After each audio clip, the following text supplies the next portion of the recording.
All right, guys. Well, hello there. We are now live. Elizabeth, I'm excited today because not one, but we have two very special guests. Yes, I know. I feel we're a little bit more even. It's a little more Brady Bunch on the screen today. I like it. It sure is. So we are super excited to be sitting down and sharing conversation with Margy Grant, who is the CEO of Florida Realtors, and Barry Grooms, who is our president of Florida Realtors. Welcome both. Thank you for joining Elizabeth and I today. Thanks for having us. I think Barry's muted. Barry is muted. Oh, let's get him unmuted. There we go. Barry, I think we can hear you now. Check, check. We good? There you are. All there good. How is everybody? How are y'all doing? We're doing great. Good. Doing great. I mean, life is possible, right? This is what we do. Right. So first things first, everybody's healthy. We're navigating through our days, finding some sunshine from time to time. Was this a giveaway? my tan was a giveaway. I was wondering. I didn't know if that was just the coloring from the Zoom or if you actually were one of the lucky people getting out and enjoying some of the sun. This is a tan. Yeah. Good for you. Today it's in the 50s in Texas, so I think I'm in a sweater, but good. I'm glad you have the tan. Yeah. 3 of 4 of us are in the state of Florida, and it is not in the 50s. It is quite warm. Someone turned on our summer switch. It's warm. Mm-hmm. All right, so Margy, I'd love to start with you. First, well, I will say to both of you, thank you for your service, right? I mean, we are so grateful not only for you joining us for today, but thank you for your service in elevating the real estate community. We obviously come together today and we find ourselves on uncharted territory and unprecedented times. Margy, can you talk a little bit about what Florida Realtors is focused on right now and how we're helping realtors navigate through these waters? Renee, absolutely. And first and foremost, thank you so much for having us. We are absolutely grateful to have the opportunity to connect with both you and your agents and possibly some consumers who are watching you and watching your page and trying to figure out how this is going to impact a possible home purchase they had planned here in the state of Florida.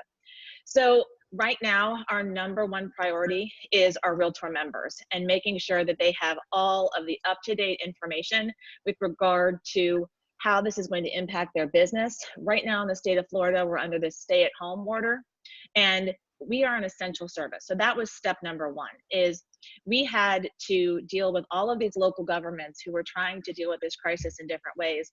And I was joking with Barry at one point last week that I felt like I was playing whack-a-mole, because we were just constantly going from one county to another and trying to explain to members in different areas what they could and could not do. And then when the governor issued the final stay-at-home order, we were named as one of the essential services, which meant that real estate could continue. And Barry's going to talk a lot about being a responsible realtor and what that actually means in reality. But the important thing is that real estate was still available, is there was shelter that people needed. In the state of Florida right now, vacation rentals are closed and hotels are closed. So if we have homeowners who are selling or home buyers who are buying, they're leaving one property and need to go to another. And that has to happen. So we were so fortunate to do that. And my hat's off to my Tallahassee team who stayed in constant contact with the government officials to continue to convey that message and make sure that that could happen. On the other side of that is, okay, essential real estate is going to continue, but a lot of optional real estate isn't. And we basically asked our realtor members, you need to, in some cases, stop working. And what does that mean to them economically? And that is where we are putting all of the information available that we can as to what's available for them. Well, and also it's notable to point out, you are leading the Florida Realtors community, which encompasses 195,000 members, if I'm not mistaken, of which I'm sure many are waking up each day, opening up their laptop and saying, what now? Right? And so can we talk a little bit about services that are available and whether you want to mention the national, state level, the local levels, what services can realtors be focused on right now? Absolutely. Well, first and foremost, what I want to point out is that we have a consolidated web page, which is floridarealtors.org/coronavirus. So all of the information I'm going to go over briefly is all there in greater detail. So first and foremost, at Florida Realtors, there is a legal hotline. And you can contact the legal hotline. You can speak to an attorney real time. There's usually about a 2-minute wait period at max. And you can pose any legal question you have with regard to a transaction. A lot of folks who are living in areas under stay-at-home orders that have gone even further are trying to figure out how to get stuff closed. All of those questions can be posed to the attorneys. There's also a tech help line open. In the event that you're transitioning to doing everything online, and Renee, I compliment you. I mean, this is a fantastic service to your community. Our number one question on the tech helpline right now is how to operate Zoom. And we have a dozen analysts who can actually get on the phone with you and not only tell you how to install the app Zoom, how it works, they can also tell you what webcam will work the best with Zoom and your laptop. So all of that information is available, and this is a live call center that you can contact as a Realtor member. On the legal side, there's also a ton of resources on the coronavirus resource page. Specifically, there is a Q&A with regard to how COVID impacts transactions. There is a video that talks about whether or not this is force majeure. I'll give you all a quick sneak peek. It's not in most cases.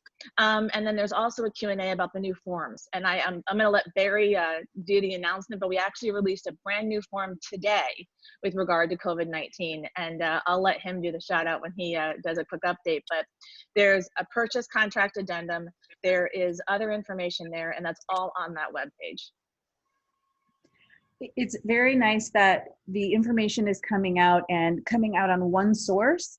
And also, we are grateful for feeling that leadership coming down. We're feeling it even on the local level. So kudos to you all for really navigating through and being at the helm of that. Well, Barry, the conversation really kind of came about is because Renee, we're in different states, and our boards and MLS communities and real estate communities are all navigating this a little bit differently. And so we've been talking all the time, and Renee has been nothing but complimentary about how y'all have been handling all of this. And so it was a natural fit to have you guys on here, and I'm getting to see what you are doing a little bit differently than what our state is doing. So that's awesome.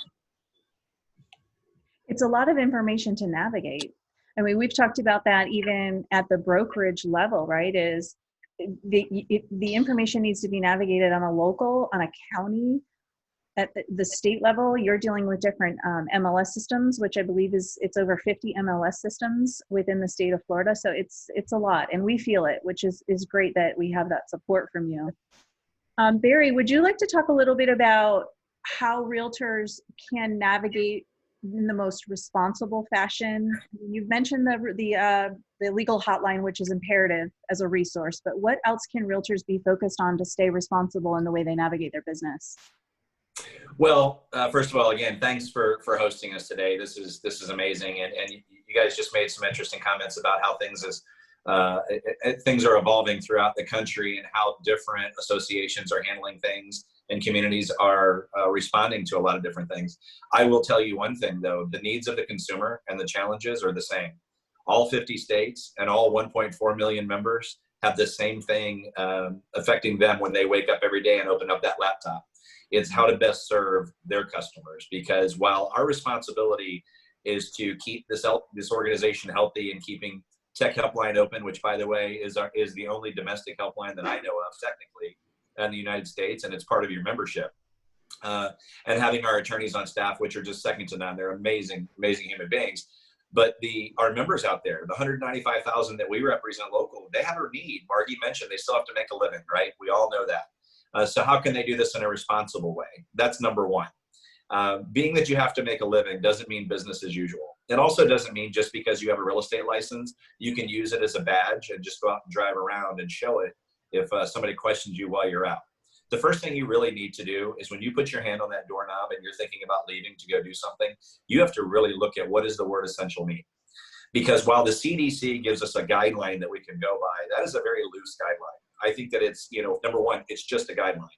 And we have to being that we are the ultimate professionals, we're not just salespeople, we're realtors. We don't just have a license, we have an oath and a code of ethics that we have to stand by. We really have to understand, what does that mean? Gathering groups of less than 10. Well, the CDC also said it doesn't take 10 people to spread this virus, it takes one. And there's a lot of different things that have come out from the CDC. Even while we're on this video, most likely they're working on what is best practices. I mean, we're hearing today that, some states are thinking about opening back up for business. And then, so warp speed is the number one thing. Number two is be responsible. Be responsible for your own actions. It doesn't mean to return to open houses as normal. It's being responsible in the sense that use virtual media as much as you can. It's out there. We're forced to.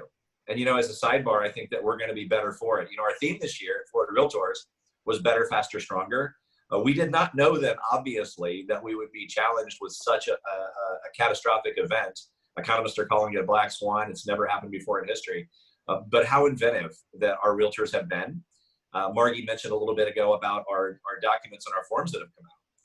First of all, we had the application to the contract, the existing contract, and that was for the need. We heard the cry, we heard the need, we heard the request from the brokers and the agents.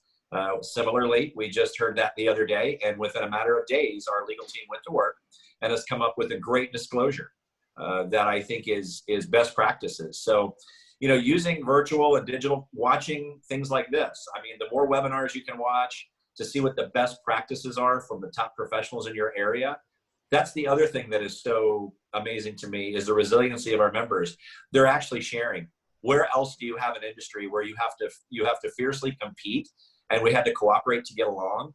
We don't have to do that now, but our realtor members with the realtor spirit are doing it because they want to help each other.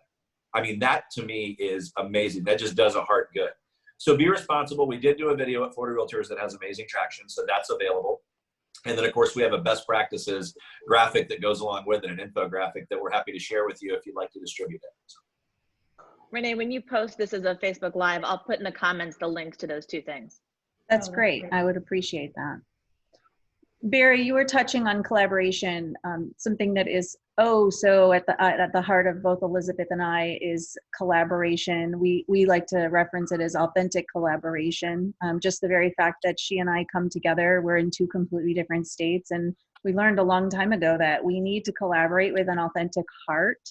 And when we do, it elevates the service we all provide for our customers, which is, I have to say, I'm seeing more of it now, and I agree with you. I think the realtor community in general is coming together to realize we have to stand arm in arm and really help each other as we navigate through this.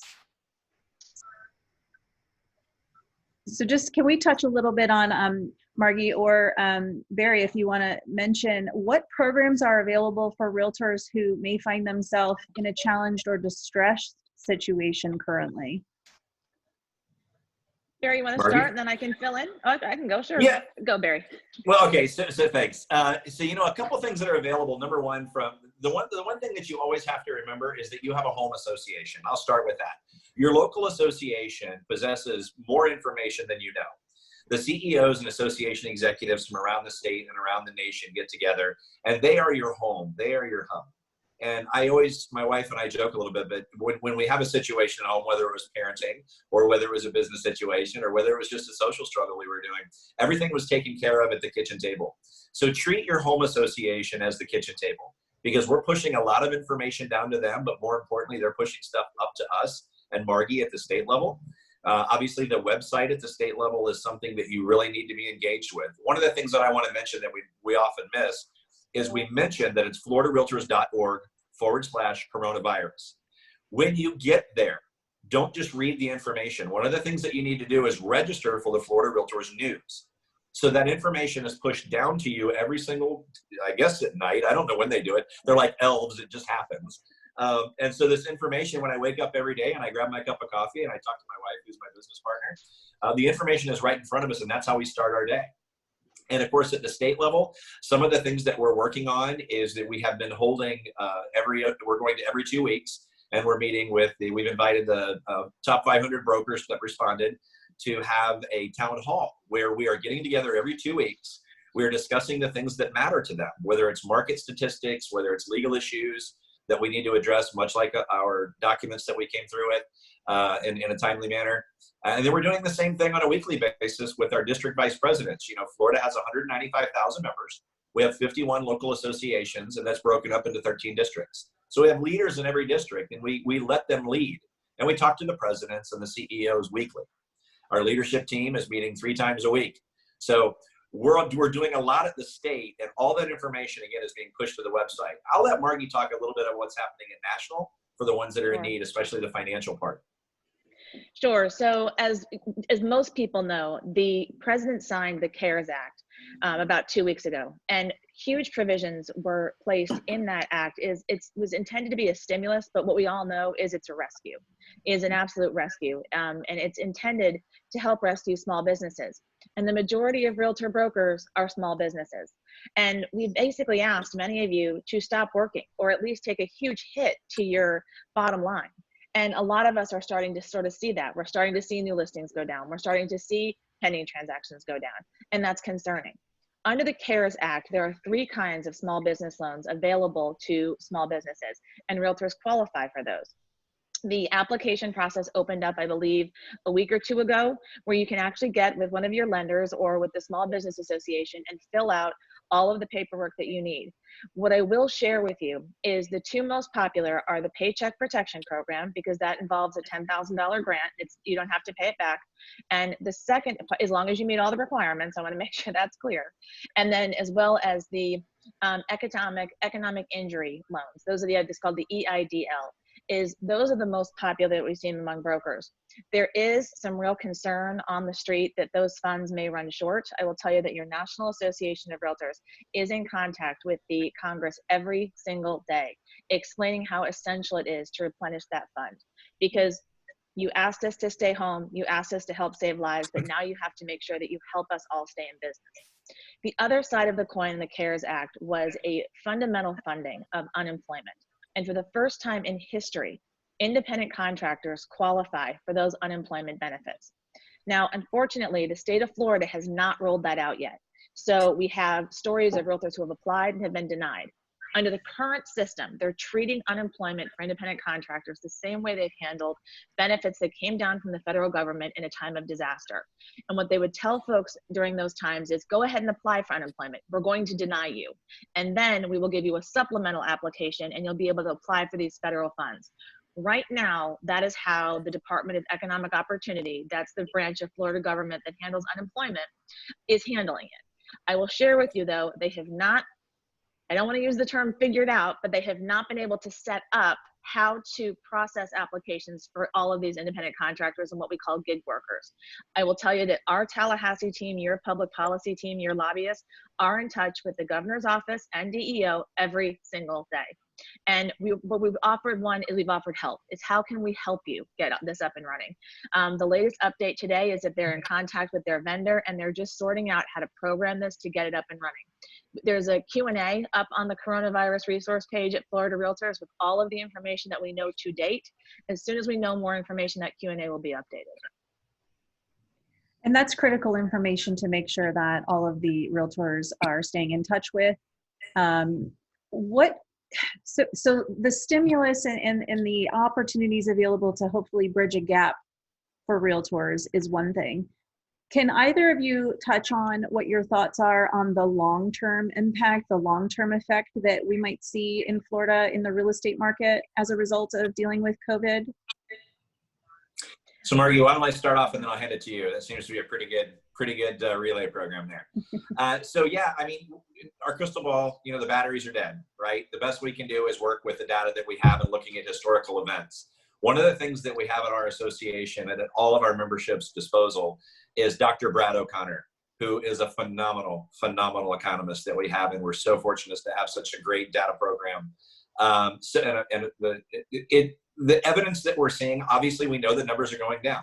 I mean, I watched an economist the other day and they had this big setup and they said, hey, do you think that this coronavirus is going to negatively impact the real estate market? His answer was yes. And that's all he said. And it was quiet. And I thought, wow. And they said, what do you see as the future?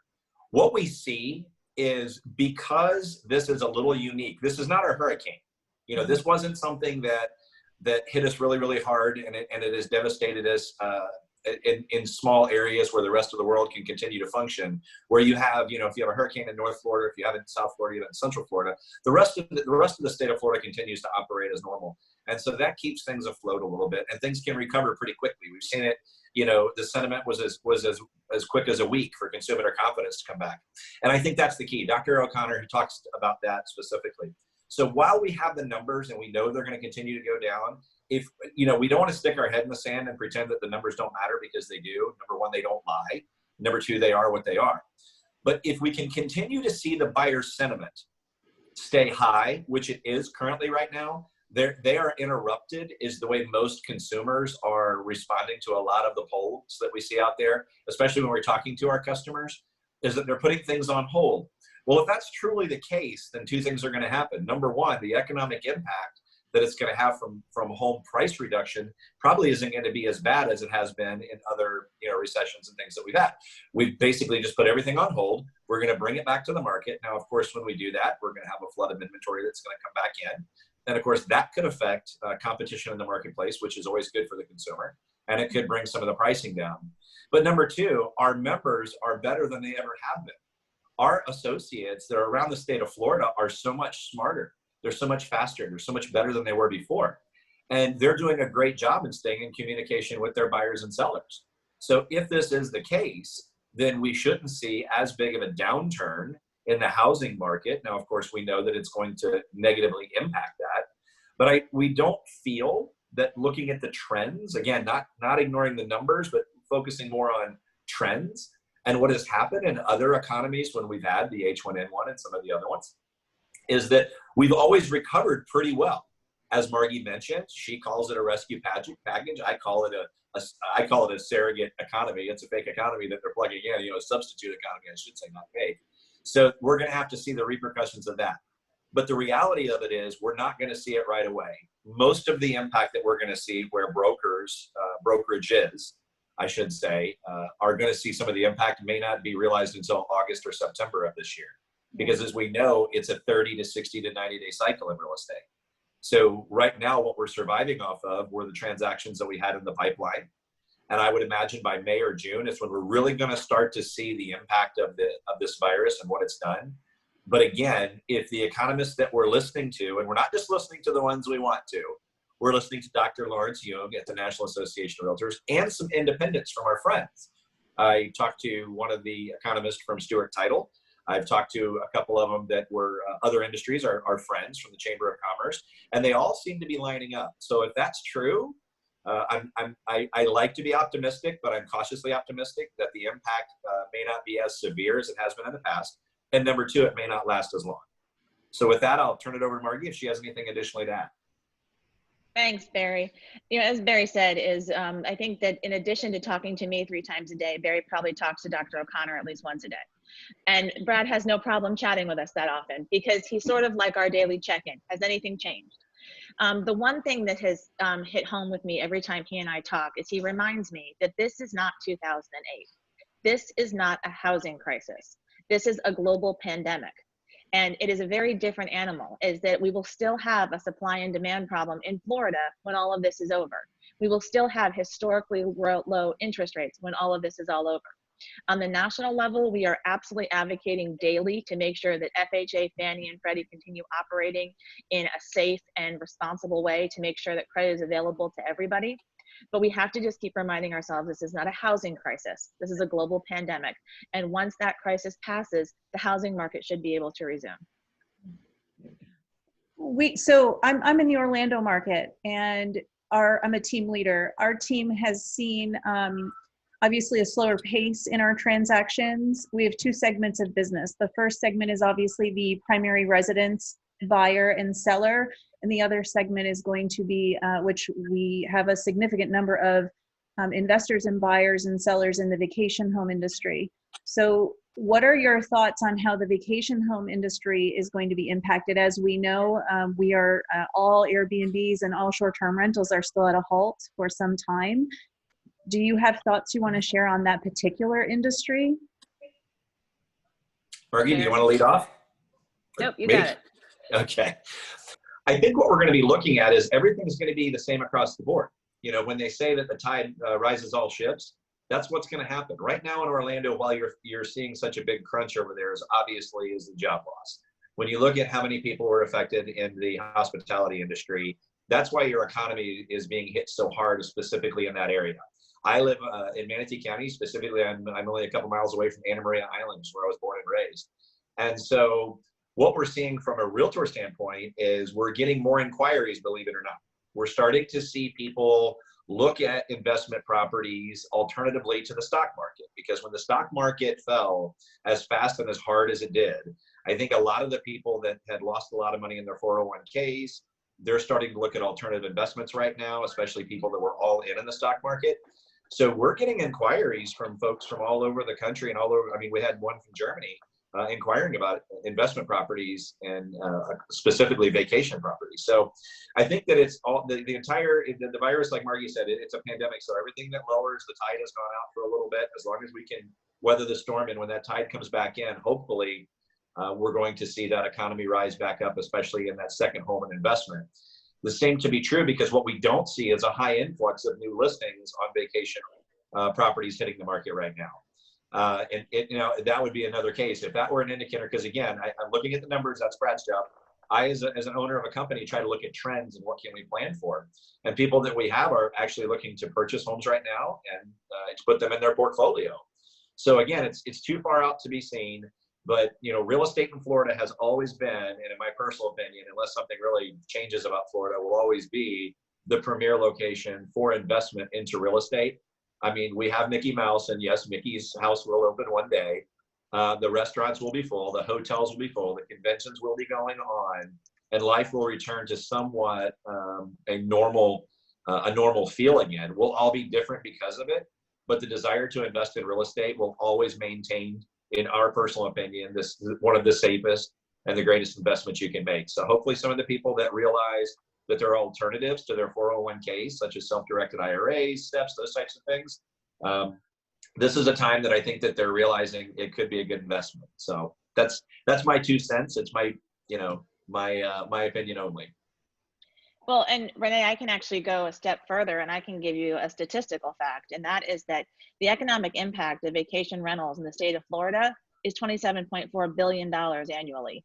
And that was confirmed by a study that Florida Realtors partnered with the University of Central Florida.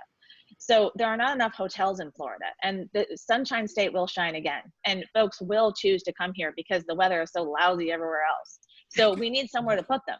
And what I'm hoping is that, you know, folks who either liquidate because they're economically injured during this crisis, that will help our inventory. And then folks who are looking for that other investment will come here. One thing I urge all of the realtors and any vacation rentals on the broadcast to do is please check in with your owners. Check in with your owners and make sure that before they make a decision about getting a forbearance or making some kind of other financial decision, that they get some expert advice. Not all forbearances are treated equally. And unfortunately, there's been some communication in the press that seems to say that, hey, if you don't want to pay your mortgage this month because you're having a difficulty because of COVID-19, you don't have to, and you're entitled to a forbearance. Well, it doesn't mean the same thing for everybody. So we just want to make sure that before you make a big decision like that, please read the fine print, because in 2008, we had a lot of people take the forbearance option thinking that that was, you know, kind of the magic bullet for them. And then when the forbearance period ended and they were kind of just about on their feet, they were basically said, okay, well, you can either have an invoice for all of the money that you haven't paid and you can pay that in one payment, or we can spread it out over the life of the loan and it's going to be $600, $700 more a month. Neither of which the borrower could afford. And that led to more short sales and REOs. So just please make sure that as you're making these financial decisions, there are experts available, and just make sure you're making a good decision. That's a great point. I mean, not just in Florida, but across the board, we're seeing the same thing. And there's a lot of miscommunication out there, and people think they understand it. But then when you really start digging into it, and we're in the industry, right? We're not loan officers, but we're reaching out to our partners and understanding. And so our lender partners have been really critical in that. And they're communicating very well and very just black and white bullet points. This is what it means. This is what the result could be. And you referenced 2008 a couple times, and we both made it through that time, right? We were both licensed then. And it's interesting because what we're all experiencing now, for those of us that have been through that, there are some similarities, but it is very, very different, right? I mean, it is not the housing crisis like you mentioned. It's a very different feeling. And I think we're all going to come back from it. But again, it's an opportunity for us as agents and professionals in the real estate space to educate and be that resource for our client and make sure they have all that information. I think in '08, we didn't have the tools and technology in training and communication like we do now, right? There's no excuse not to be able to be that resource for those people. And so Renee and I have been really vocal about that in talking to our agents and talking to our community and just saying, listen, collaborate, let's discuss, let's see how we can help everybody moving forward. Because again, we didn't have those tools, 12 years ago. Collaboration is key. Barry, you touched on and discussed a little bit with being innovative and agents needing to have that agility right now. On the thoughts of innovation, do either of you see a future with one unified MLS throughout the entire state of Florida? Great question. Margy, you want to take this one or you want me to kick it off? So I'm just going to say is that as an association right now, no, there is no plan for a statewide MLS. I will share with you that our multiple listing services, and I sympathize with the brokers for the additional costs, and Barry's going to talk about a tool that can help you with that.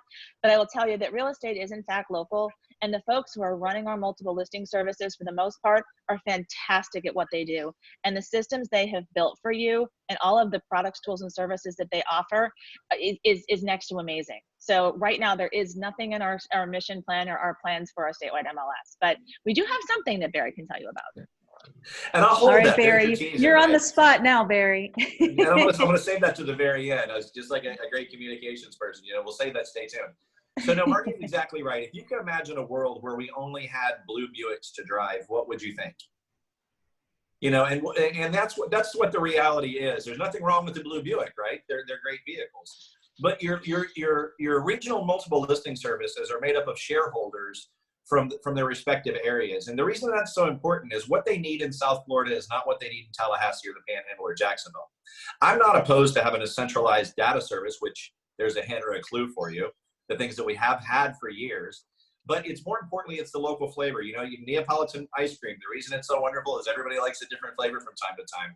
And yes, it's an additional expense, just like it is to me. However, what I get from my friends at the Pinellas Realtor organization, or if I belong to another one in Miami or wherever, is the reason I will join that is because I get different products and services and educational offerings at the association that partner with the locals that deliver such a great product. And so regionally, I think that it makes sense to maintain. Now, could there be a big 3 or big 4 total statewide? Who knows? I think that the time and the market's going to dictate that. And we as realtors, we all have the right to belong to the ones that we want to belong to. The National Association of Realtors made that possible for us to belong to as many or the ones that we want. What we have had that Margy had alluded to for many, many years is something called MLS Advantage. And this is a product that is available to everyone, 195,000 realtor members around the state of Florida. If you log into floridarealtors.org and just put into the little search query, MLS Advantage, what that's going to do is take you to what resembles, it looks like something you're familiar with in the multiple listing service. The difference between the two is one, you can't have a listing load or a modification to your listing from MLS Advantage. But what it does offer you is well over 90% of the entire state's listings, no matter where you are. We have some associations that are so unique in their local geographic areas that it just doesn't make sense for their leadership to enable us to have that data right now. But who knows over time? We've built this very organically. It is a very robust program. From a market analysis standpoint, I will tell you, it's as good, if not better, than anything I've seen in the multiple listing service. The photographs, the functionality, how it shows up on your laptop is it's very responsive. So whether you're looking at a large monitor or your mobile side is wonderful. It's a great supplemental project service that you can log into if you are looking for property in an area that your multiple listing service does not participate in. It should be your first go-to. It's amazing. It has all the land, and it's not heavy on the commercial side right now. We are looking at some different things commercially that could benefit commercial practitioners statewide, but we haven't gotten there yet. We're allowing the members come to us with what they want. and with a plan. And then as an association, our job isn't to create competing products. Our job is to deliver the products and the services that our members ask us to, well within the confines of our planning and our budget. So MLS Advantage I've used for many, many years. It's always a good cross-check with you to make sure that you're, what listings are there. It's always a great product when you're looking at another area that you're helping somebody purchase in. So it's a great product. If you haven't seen it in a while, it has been revamped. Visually, it's very appealing. So if it's been a long time, I challenge you and I ask you to log back in and check it out while you have time. And Barry, don't forget, it has an offer of compensation. It does. Thank you, Margy. So Yes. Thank you. So similar to, thank you. So so like in MLS, you have an offer of compensation in this. So if you find it in MLS Advantage, say you live in Manatee County, you got a kid that's going to attend Florida State or University of Florida, and you're looking to buy them a little condo up there, that's where you can go and look. And if you find them something, you can also receive your commission as well. Also, it's a great tool for you to let your sellers know that if you are listing a property, not only does it go into your local multiple listing service, but this is being pushed all over the state as well to 195,000 members. Another good reminder of a great resource. Okay, so I'm going to put both of you on the spot.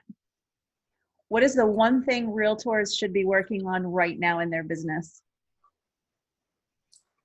Okay, so I'm going to give you two. I'm going to give you one for the broker owners and the company owners out there. The one thing that you need to be working on right now is your efficiencies. Right now is a great time to start evaluating every single one of those checks that you write and those things that hit your credit card every single month. Because just like Warren Buffett said, it's not the millions that'll make you or break you, it's the nickels and dimes. So this is a great opportunity for you to do that. Secondly, for a broker owner, this is a great opportunity right now that you need to be working on your leadership skills. And the reason I say that is your agents are looking to you first. You are their first lifeline. You are the one that they trust the most. So this is a good opportunity for you to hone in on and bone up on what is important with the National Association of Realtors, realizing that the resources are there, understanding what Florida Realtors offers you, and using and leveraging your local associations for a supplemental education tool. So this is a great opportunity for the broker owners to work on this and deliver excellent leadership, because that's what our agents look for most. Secondly, if you're an individual practitioner out there, it's also looking to how you can lean things out, but to be more inventive. This is a great opportunity that if you've always kind of rejected technology because maybe you're on the build a business by referral side, this is a great way to embrace and start looking at the products and services that can accentuate and complement but not confuse your business. Similarly, if you have been a techie all these years and you really rely on lead generation and purchasing leads, and that's kind of finding it, the well's running a little bit dry right now, if you will, what a great opportunity for you to work in your database. And what I mean by your database is your phone. Is if you look at your your address book in your phone right now, all of us have 200 to 300 different contacts in there. My bet is that 20% of them, you don't even know who the people are. What a great opportunity to reach out to your past clients, your friends, your coworkers that are out there in the industry for referrals. Working on referrals right now is the number one thing that I would be doing. So if the floodgates do open, and I use that word in all optimism, but when the gates open back up and we get to see each other face to face at our conventions and the National Association of Realtors Convention, that we're fully ready with those relationships. So what a better time to build relationships and use technology to complement it, not confuse it. So those are the two things that we've been doing. And the other thing that I will tell you is reading. I know that some people don't have time to read, is pick up a book. I don't care what it is. Right now, Dr. Seuss makes the most sense to me than they ever have in my entire life. So get back in touch with the academic side of your business. The National Association of Realtors is offering a lot of their CE programs. They've Bob Goldberg, which I'm sure Margy will talk about, has offered some great stuff. So with that, why don't I turn it over to Margy and let her talk about what NAR is doing to help. Sure. So NAR has re-rolled out a program that they actually had back in 2008 called Right Tools Right Now. And what that does is it waives significant fees for educational programs and other opportunities for you to take advantage of during what some of us might find as some downtime. And I will just, end my comment, Renee, because I think Barry did it perfectly, is stay in touch, is reach out and talk to the people in your community. You are all the keys to your community. You make a difference every single day. And sometimes that 5-minute phone call is the difference between a good day and a bad day for somebody. The well-being phone calls. Elizabeth, we've been talking a lot about that, haven't we?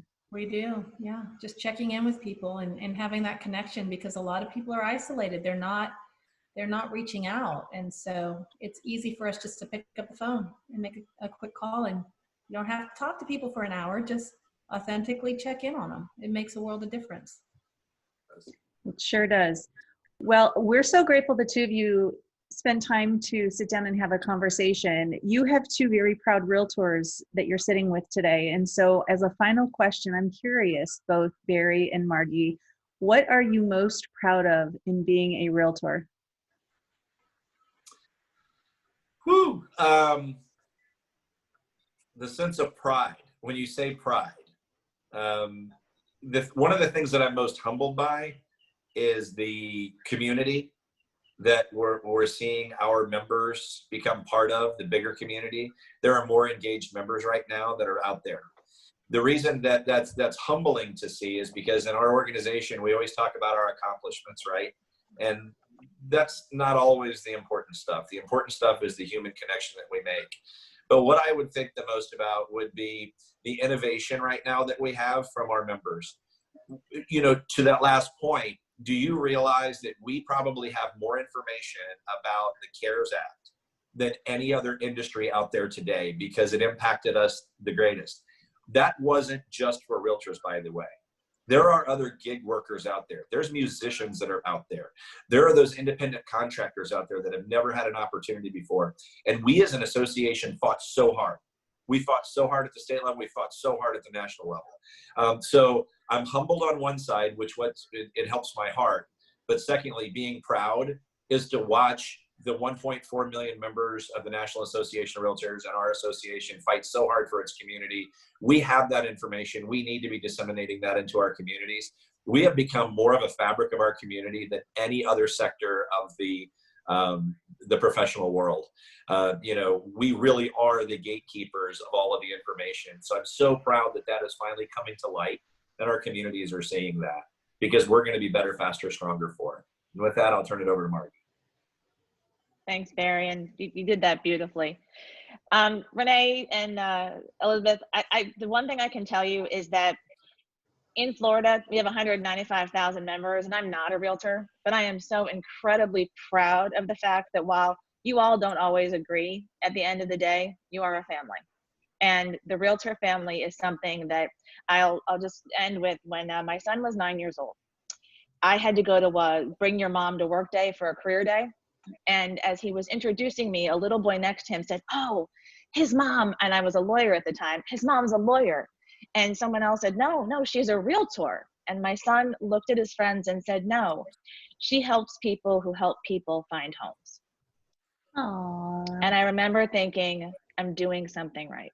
Yeah. You just gave me goosebumps. Gave me chills. I was going to say, I just got chills. That's an awesome. I love the innocence and sweet answers from kids. It's just so raw and true and from the heart. That's a great answer. Absolutely. Yeah. Thank you both for sharing your time with us today. We know that your plate is full, you're juggling a lot, and the fact that you would take some time to share it means a lot. So thank you both. It's our pleasure. Thank you. Thanks for having us. Great to see you both. Nice to see you guys. Thank Take you. care. Bye-bye.